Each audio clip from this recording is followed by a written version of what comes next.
Hello, Eleanor. Hi, Daniel. Nice to see you. Snow White. Hello. Christopher, Angelica. Nice to see you all. So, Daniel is on, but before and you can at any point, Daniel, request to come in, but I thought I'd introduce you first. So, Daniel Allen will be my guest today. Oh, happy to have you, Snow White. Daniel Allen will be my guest today. We're going to be speaking about expressing your higher self.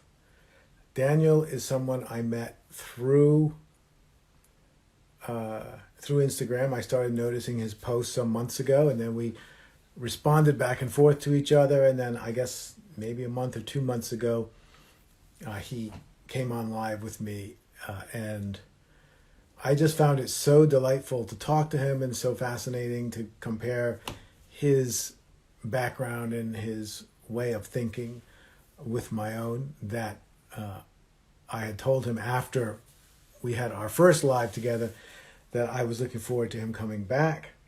And so today is that day when my guest is once again Daniel Allen. And so, Daniel, I think you, as far as I know, you need to request to be in my box and then, or to come in with me. And if you could do that, I will definitely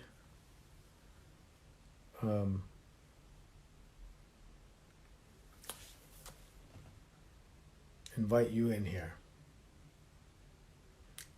There it is. So here comes Daniel.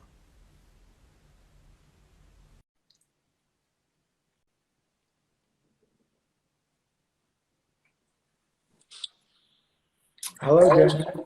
Hey, what's going on, Jeff? Nice to see you. Oh, it's good to be seen, man. It's good to see you too.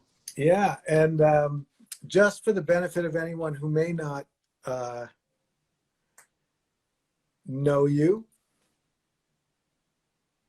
looks like he's frozen. Let's see what's happening here.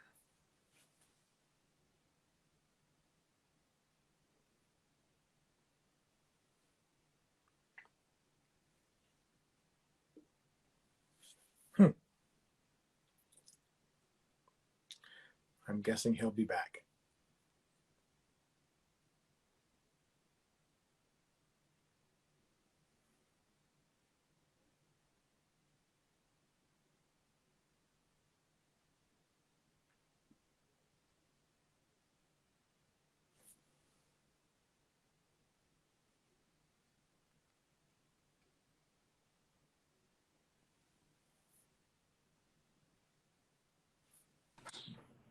There you are. Are we here for good now? I will see. We're here for the moment anyway.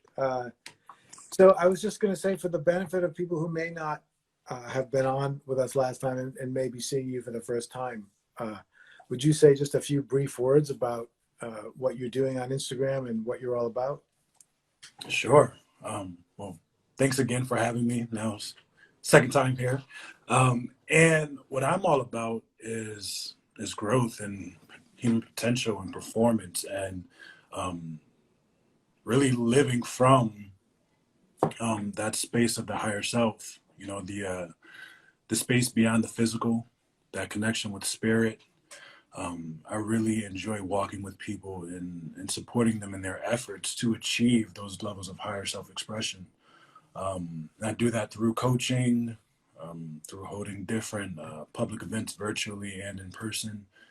And yeah, I'm really here to be a servant of love. That's the simplest I can put it. Fantastic. That's great. And that is definitely my experience of you and the time that we've got to know each other. So today our topic is expressing your higher self. Mm-hmm. And, I think the first thing that's valuable to think about is exactly what we mean by higher, because higher self is a term that people use a lot, but it doesn't exactly have a universally agreed upon definition. Mm-hmm. So maybe if you would mind, you could just start by defining for us how you understand higher self. Right. So I like to break it down into self with a little s and self with a big S.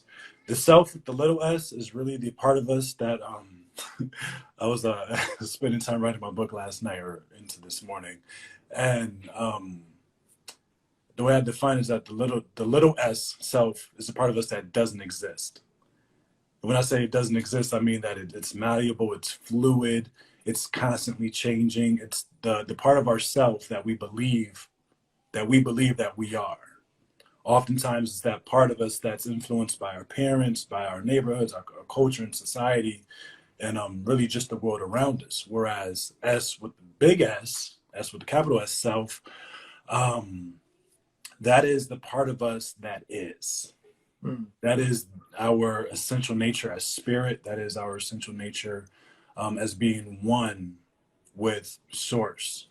And so when I speak about living from or as the higher self, it's living out of that loving nature that spirit is, that harmoniousness, that peacefulness, that serenity that exists in all of creation, Right. just as it is.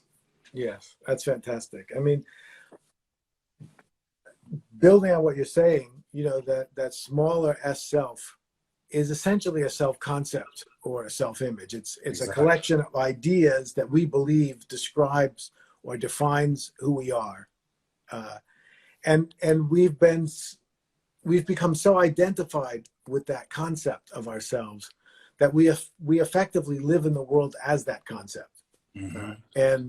And so when we learn things about ourselves, this is what happens. Of course, you learn things about yourself, you add it to your self concept, your self identity, your self image, and then you act it out. Mm-hmm. So but we're capable of much more than what we believe about ourselves. I think that's probably something you and I both agree. Exactly. That most of us have formed some kind of self concept and some kind of self image, which is very limited in ways that we are not limited.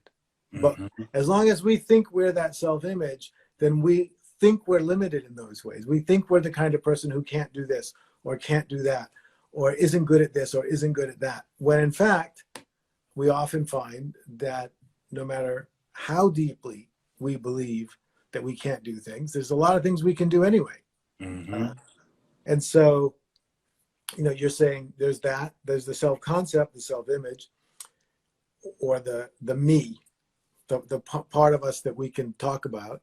And then there's the I, right? There's the actual us that sees the self-image, the actual us that identifies with the self-image. Mm-hmm. And that's a much more mysterious aspect of who we are. You can't really talk about it. You can't really define it because Right. it's just I like to call it the awareness that is aware, or as you call it, it's the source. So yeah, I think we're fundamentally very in agreement. Now, one thing I'd like to ask you about is in the Hindu tradition and probably a lot of traditions, there's a distinction made between the ultimate source, right? So in Christian terms, this would be God, Mm-hmm. and the personal source, which in the Hindu tradition you call it Brahman is God, and Atman is the individual source. In the Christian tradition, I think that's roughly equivalent to God is the ultimate source, and your soul is your personal source, right? Mm-hmm. And so I would want to ask you, because I know your background is more Christian, and I would want to get a little bit into this distinction between the personal source and the universal source, or between Atman and Brahman, or between soul and God. Mm-hmm. Yeah. So, to the best of my understanding, as far as I have understood it, in the Christian traditions that I grew up in, the soul is merely something we have. It's not necessarily something that we are. And so it's interesting to now kind of think about it in these dynamics, where I'm sure we would say that we are like the eye that observes that self concept like that would be like the soul. That is what we actually are. And so it's interesting because never in all of my time in Christianity was it said like I have to save myself. It was always like, no, you do X, Y, or Z, or you believe this in order to save your soul, as if it's a possession that you have. But and right now my brain is in a pretzel. We try to piece it all together because it's like if I am the soul and I want to save my soul, who is the my that has the soul? Mm. Why is it never like believe this to save yourself? Right. So it's interesting in that respect. But yeah, for the most part, it's just simply seen as, our soul is merely a creation of God. And depending on what view you subscribe to, then either you have the complete and total free agency to choose your path and determine for yourself the choices that you're going to make, or it's been predestined since before the foundation of the world what choices would be made, all ultimately for the glory of God. Right. In which case, the free agency that we perceive is merely an illusion and not actual, because it's already been kind of written in stone. God loves who he loves. He's chosen who he's chosen. That's that. Somebody who's not chosen can't become chosen at the end of the day, and somebody who's chosen can't become unchosen. Right. So it's very very interesting to kind of ask the question, well, why did God create souls then? Right. If he was going to know ahead of time. The beautiful thing about that kind of determinism, which is that it's all predestined anyway, is even if it is predestined, we don't know it ahead of time. Right. So from our point of view, it's not predestined because we never know if we're chosen or not chosen. So you kind of have to act as if you are. And You gotta play the game. That's right. You got to play the game. So what's interesting to me, and the whole idea of the soul is one that I would say over the last year I've been really starting to think. It's not really the tradition I come out of, which is this Hindu Advaita Vedanta tradition, isn't so involved in. It's mostly about God realization, right? So it's about dropping everything and falling into a kind of God consciousness or universal consciousness beyond self-identity. Mm-hmm. It's just the all that is consciousness, and you are all that is. There's no particular you. More recently, over the last year, I've been very interested in the idea of the individual soul, the individual you, because my feeling is, my belief is that the soul is essentially it's a non-material part of us.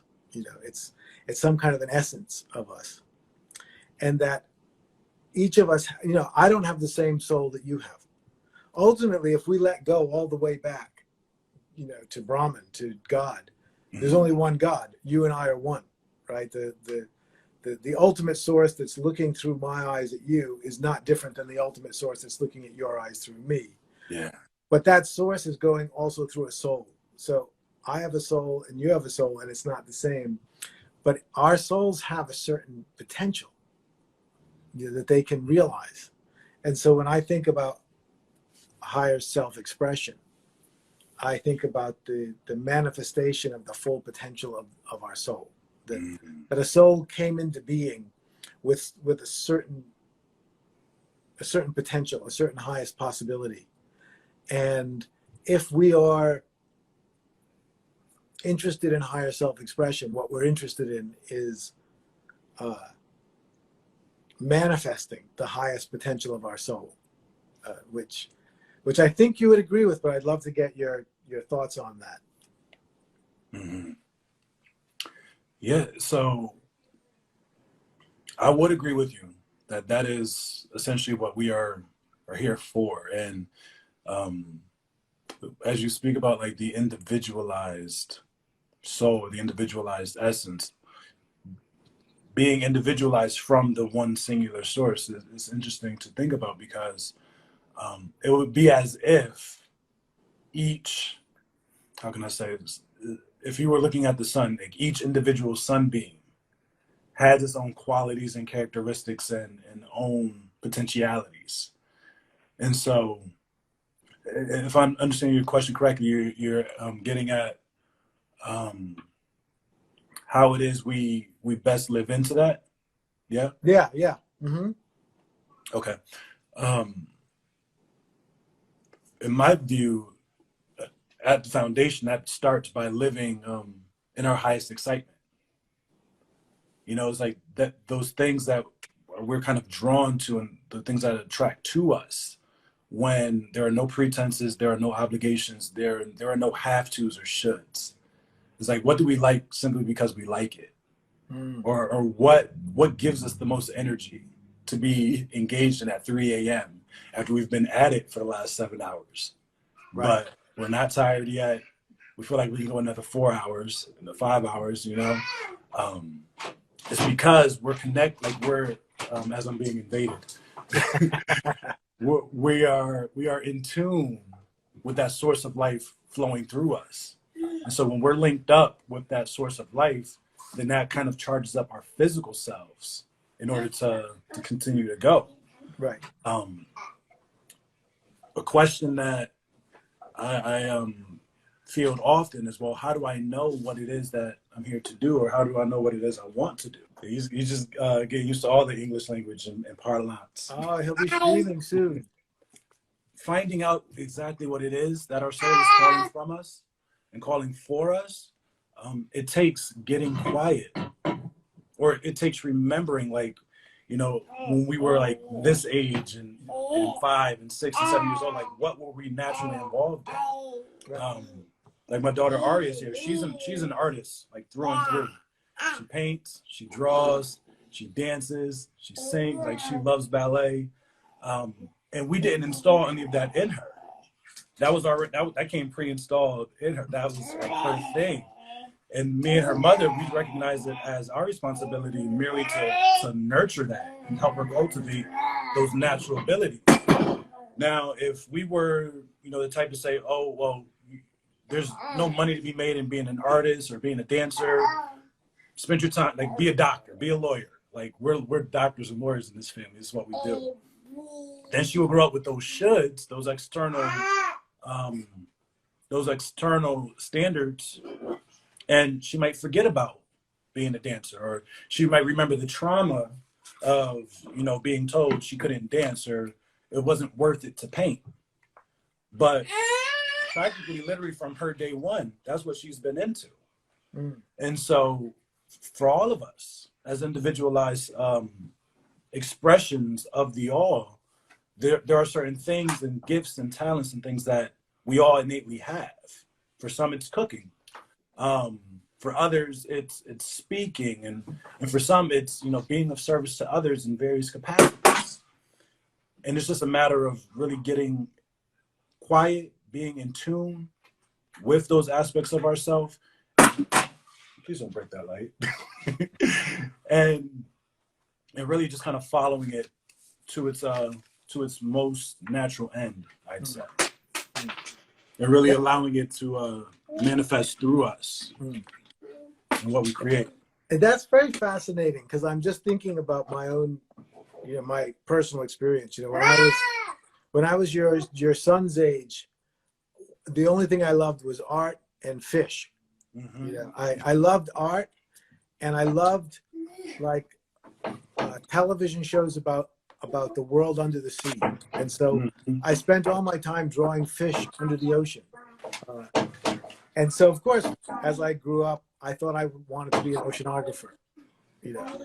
But what's interesting is those initial impulses, right, they also get shaped by your life.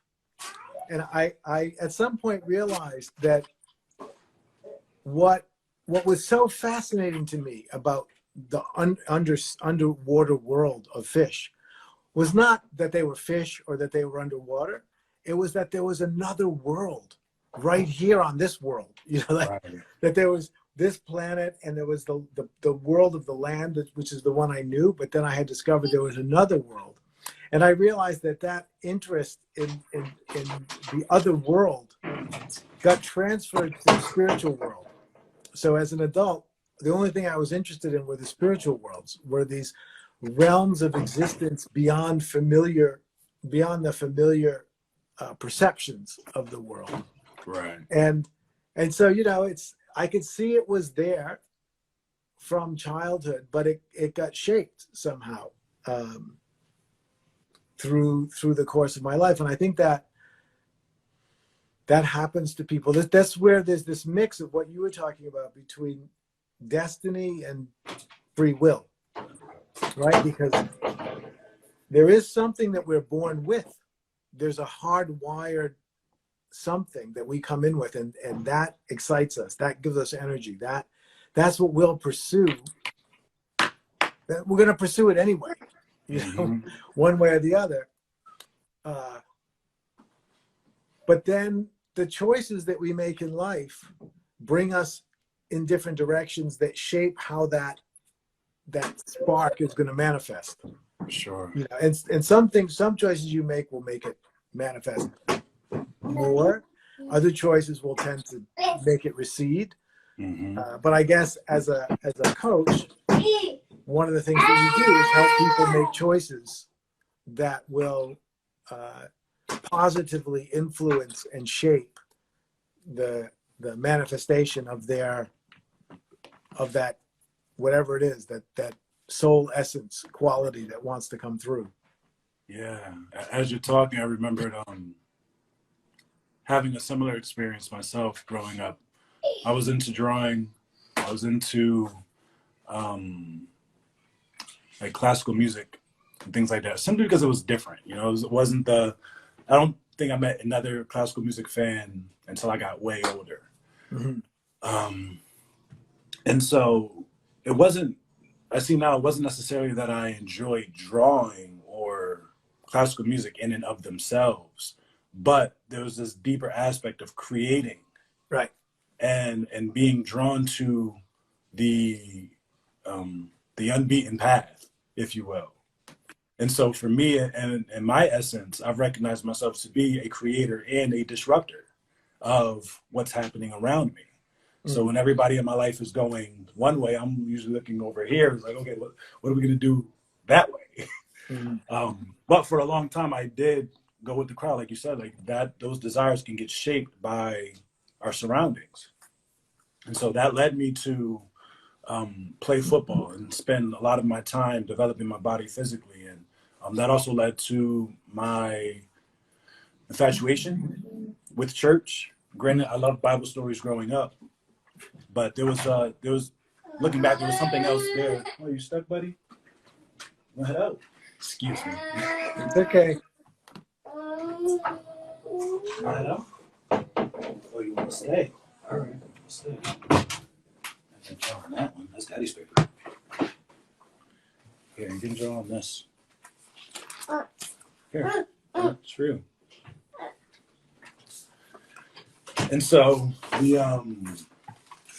the shaping of my gifts and my desires, you know, being affected by my surroundings, like sports were lauded and Jesus was loved in my house growing up. So it's like, if you're going to find that acceptance, if you didn't want to be different, if you didn't be super weird, find a sport, love Jesus.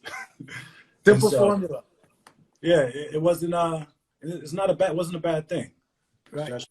Josh was eating a crayon. Done that too. But so that desire to create ended up shifting to creating my body physically, spending a lot of time in the gym, training, creating the best physical me to play the game. And eventually that it became spending time creating sermons and Bible studies and things of that nature. So, yeah, I just wanted to echo what you were saying about that. And it's interesting. I wonder if you have this experience, but I have for some time. Because when you're as you're going through your life, you know, you just do what you do, right? You do this and then you do that. You don't always exactly know why you're ending up where you end up. And looking back on it, you know, I could see certain threads of my life that from where I am now could be seen as like dead ends, you know, like going down a dead end. Right. You know, for instance, I was an engineer for 6 years, and that could feel like a dead end, you know, because I'm not an engineer now. But when I really look back at it, and I think this is kind of fascinating, everything I did, every major thing that I did is contributing to who I am now. And it feels like it was perfect. You know, I studied physics, which feels perfect because I got this deep grounding in a certain way of structuring my thought. I studied engineering, which feels perfect. Then I studied education. Then I was a school teacher, a special needs teacher, actually, which now I feel like all of that was adding up to me teaching spiritual philosophy, teaching meditation, writing, right? All of my early artistic interests, like you, have blossomed into creating more with words than with paintings. Right. And you look back and you know, you don't know which comes first, the chicken or the egg. You know, was it my destiny to do all these things? Was I picking? It's like kind of like, you know, in video games, where you pick up like weapons and you pick up skills and then you need them. Was I deliberately picking up the skills I knew I was going to need later, or did I shape what I teach? Did what I teach and how I now express myself, was that all shaped by the things I happened to pick up along the way? And if I had been a chef, I would be teaching differently now. And you don't know, you know, it's a chicken or egg. The answer to the question is yes. What's that? So the answer to the question is yes. Yes, both. You know, it's like, what was it all shaped simply by the choices you made there, or, you know, would have been differently if it had been some other way? Yeah. And this is why when I think about the journey of our souls, and there's this perspective that, you know, pre-carnation, we kind of, our souls decide what it is, what lessons they want to learn, and the mission, if you will, you know, here in this earth school. And so it is kind of interesting to look back over our life and connect all the dots and see how everything has related to where we are in this present moment. Yes, absolutely. And I think you said earlier that this kind of soul work, you see it as like an energetic, that there's what gives you excitement, what gives you energy, right? And I would totally agree. It's what you're passionate about. You know, that's telling you, you know, as you get closer and closer to manifesting what your soul is here for, there's more energy, there's more passion, you know, there's more inspiration. And I think the closer you are, the more you are living in harmony with that inner soul passion, the more your, I don't know if it's your soul or what, but the more your soul will utilize all of your experience in service of whatever it is. Right. And so in a sense, it doesn't really matter what your experience is, it's all going to be used to serve this energy. Yeah. I'm going to take him to his mom right quick. You go for that. We will miss him, but he's going to his mom.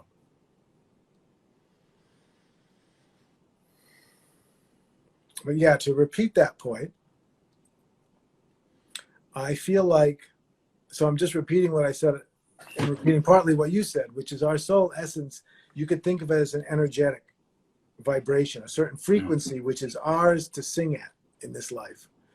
And the closer we get to singing that particular energetic frequency, the more our life gets completely sort of embraced and utilized for the purpose of singing it louder. Yeah. And I think that's, I've noticed that myself, that the more I feel on point with or in resonance with that energy, the more I realize that everything that I've ever done, learned, and experienced, the good and the bad, is all being optimally used in this expression. Like none of it is wasted. Yeah, it's almost as if it gives us this reassurance.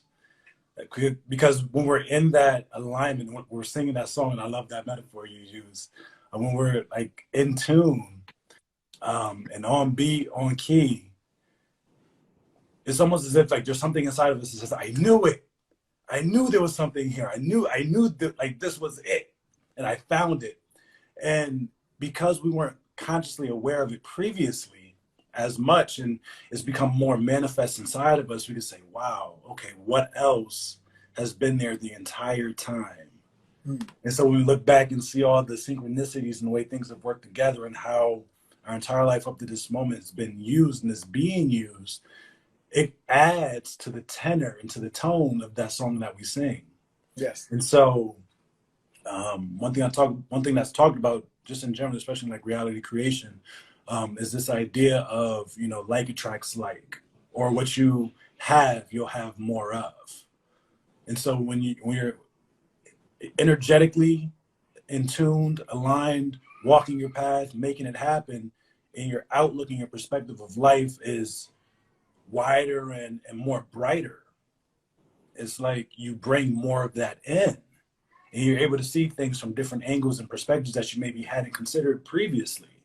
And it just continues to add and build until we're riding this unstoppable wave of creation being driven by something deep within ourselves. Absolutely. And I definitely believe that that's true, that we get more of what we're doing. Just an aside, the American philosopher John Dewey, who was instrumental in creating progressive education, believed exactly that. And so when he was creating his educational model and developing schools, what he would say, and I just think this is an interesting example of it, if you teach mathematics as problems you do on the board, what you get better at is problems you do on the board. But if you teach mathematics as, in the application to building a house or doing a recipe, then you get better at building a house and doing a recipe. So his thing was everything should be taught in the context you want to get better at, because you get better at what you're doing. And I think that principle spreads out to say, I sometimes speak about it as spiritual abundance. If you want to be fulfilled, right? The only way that you can be fulfilled is to be fulfilled. You have to be fulfilled now. Because if now you're in lack looking for fulfillment, you won't get fulfillment from that. You'll get more lack and more looking for fulfillment. Right. That's how it works. So you have to, so I always tell people, even if you're 0.5% fulfilled, you give all your attention to that. Don't worry about the 95.5% when you feel unfulfilled, right? Because putting your attention on that's just going to get you more of it. Exactly. So grow the little bit you've got rather than trying to get rid of the rest of it. So I would totally agree. And then there was one thing I wanted to ask you about, because sometimes in life, what happens is we come to a point where for some reason or another, we hear our tone. And we hear it loudly, or we hear it more clearly than we have before. And we realize, oops, I'm singing the wrong note, right? We keep going with that metaphor. I'm singing a note, and maybe I'm even doing it well, but I'm not singing the right note. I mean, I know this happened. I'll go first. I'm going to describe a moment where this dramatically happened for me. And then I want you to describe a moment where it happened for you, because these are important moments and they're easy to ignore. So I was an engineer, and being an engineer was a good choice. The theory was it was creative. It used my artistic talents to a minimal degree. But, it was a good job, and you could make a good living at it. And I did like science, and I liked thinking, and I was pursuing a graduate degree. I had an undergraduate degree in engineering, and I was getting ready to start a graduate degree. And I was kind of going crazy because of a variety of reasons. And one day I was working late with my boss at the time, and she had noticed in a way that I hadn't noticed. She had noticed that I wasn't happy as an engineer, right? In a way that I hadn't quite caught up to yet. And so we were sitting during this evening, and at one moment, and we weren't that close. You know, she was just my boss, but this was quite a moment. And she just said, you know, out of the blue, right? You don't have to be an engineer. And something clicked. And I had never occurred to me that I didn't have to be in it like that. Yeah. It had been a long time that I'd been on that road, and I hadn't really realized that it was a choice that I was making, you know. And that was the end. Like, I knew as soon as she said it, something clicked, and I went, oh my God, I don't want to be. This is not my note. You know, I'm trying. The reason it's so hard to get graduate school to work and find out what I want to study is because I don't really want to do it. I'm trying to make it work. Yeah.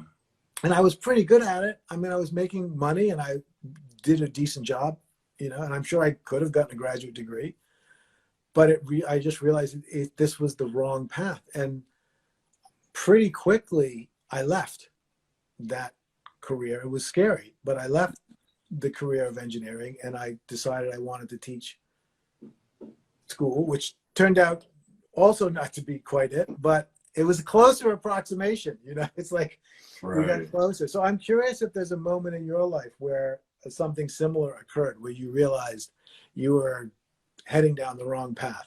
There were a couple. Now I'll tell two of them. Sure. Really quickly. First one was 2011. I've been training for different NFL tryouts and, you know, traveling to do Canadian Football League tryouts and things like that. And I was in San Jose, California at a 3-day tryout with their arena team, the San Jose SaberCats. I think they actually disbanded in like 2015. It's the second day of the trials, but I'm out there standing on the sidelines, and the plane was flying overhead. Beautiful day, right?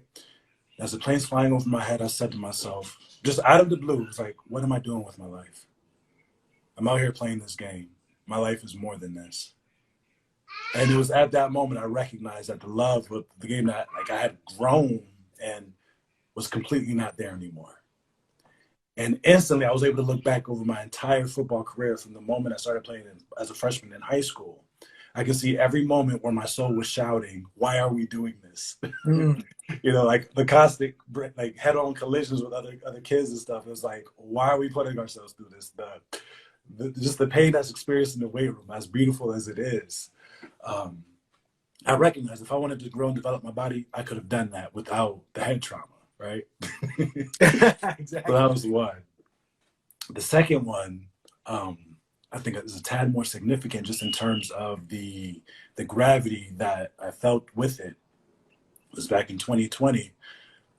As I started to go through my spiritual and philosophical shift, one of the things that I really recognized and saw super clearly was that we literally create the realities we experience.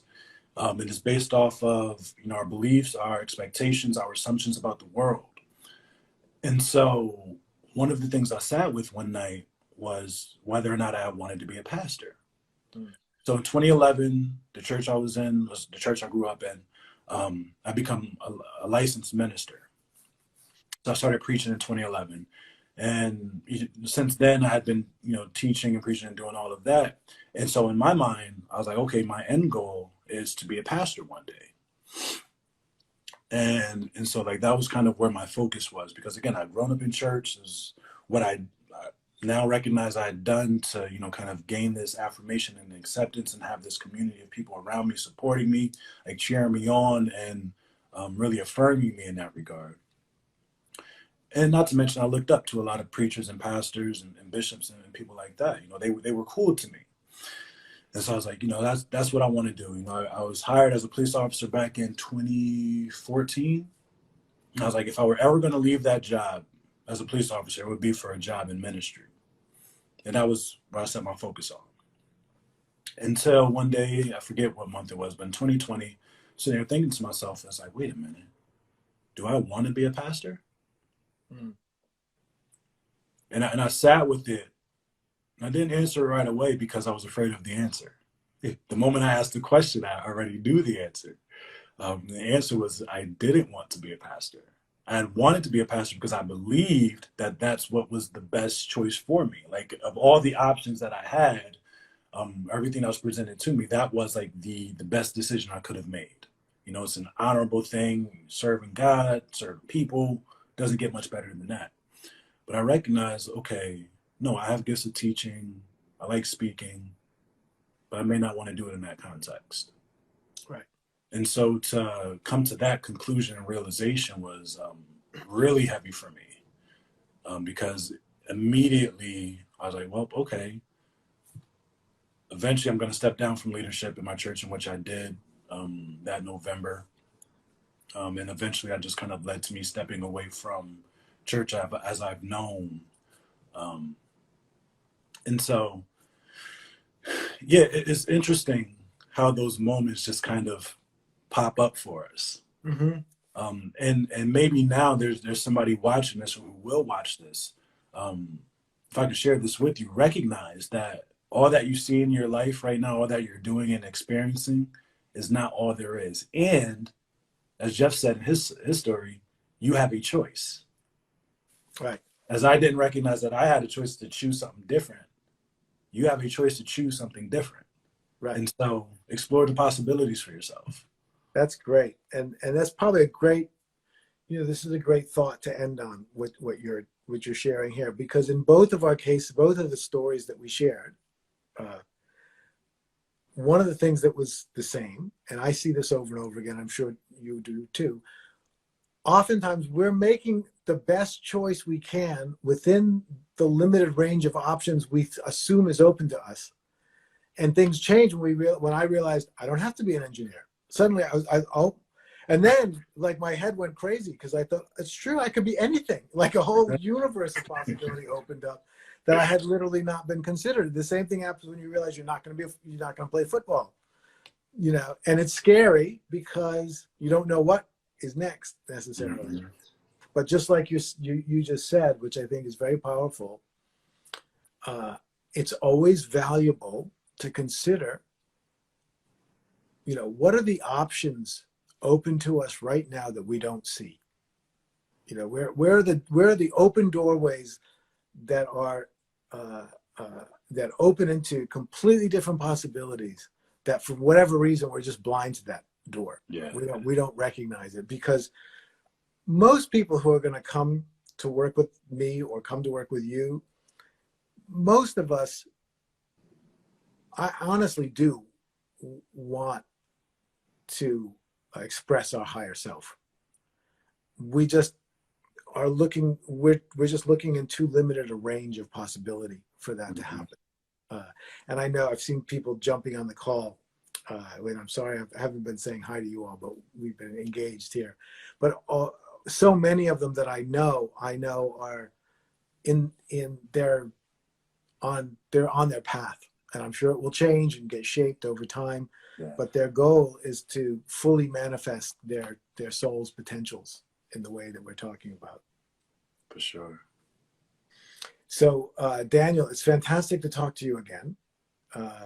I don't think I had realized from our first conversation how serious a football player you were. Yeah, man, I was legit. I know, I could see it. I mean, you were not just like a guy who played football. You were like heading, hoping for the NFL. So someday we'll have to talk again on a live and talk about optimal performance. Oh yeah, because that's also something I find fascinating. Definitely, and I'll be able to dust off some of my exercise science degree wisdom. There you go. That'll be perfect. Is that great, Chris? Nice to see you. And everybody who's on today, again, this is Daniel Allen. You can please check out his Instagram feed. There's beautiful things on there. You'll love it. And check out the work that he does. It's a joy to have him. And also, of course, a joy to have all of you joining today. So thank you so much, Daniel. And thank you, everyone. Thank you, Jeff. Much love. Bye, Nancy. See you all. Bye now. Lots of love.